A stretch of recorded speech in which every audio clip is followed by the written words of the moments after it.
രാജാവുണ്ടായിരുന്നു. അദ്ദേഹം ഭരിക്കുന്ന കാലത്ത് എല്ലാവർക്കും സന്തോഷമായിരുന്നു. കള്ളും ചതിയും ഒന്നും ഉണ്ടായിരുന്നില്ല. അദ്ദേഹത്തെ കീർത്തി സ്വർഗത്തിലും പാതാളത്തിലും ഒക്കെ ഉണ്ടായിരുന്നു. ഭൂമിയിലും അറിയപ്പെട്ടു. ഇന്ന് ദേഷ്യവും അസൂയയും ഉണ്ടായിരുന്ന ദേവന്മാർ മഹാബലിയെ പരീക്ഷിക്കാനായി മഹാവിഷ്ണുവിന്റെ സഹായം തേടി. ഇതിനായി മഹാവിഷ്ണു അഞ്ചാമത്തെ അവതാരമായ വാമനൻ അവതാരം എടുത്തു.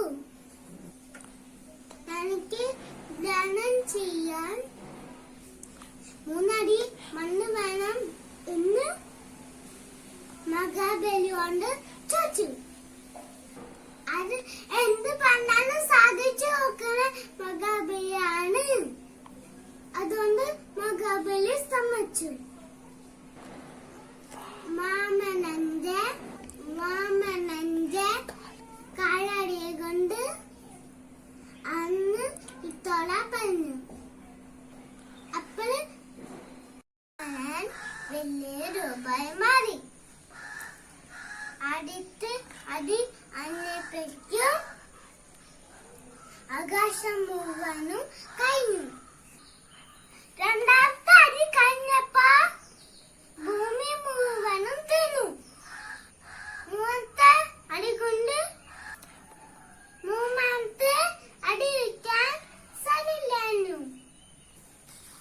മഹാബലി തന്റെ തല കുച്ചു കൊടുത്തു.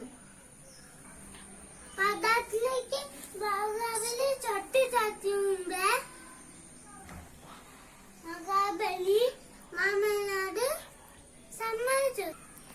വരം ചോദിച്ചു. പക്ഷികളൊക്കെ തന്റെ പ്രജകളെ കാണാൻ സംവദിക്കണമെന്ന് ആവശ്യപ്പെട്ടു. വാമനൻ സമ്മതിച്ചു.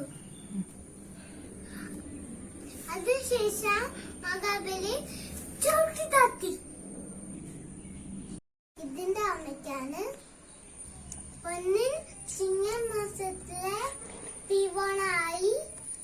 തിരുവോണ നാളിൽ നാം ഓണം ആഘോഷിക്കുന്നു.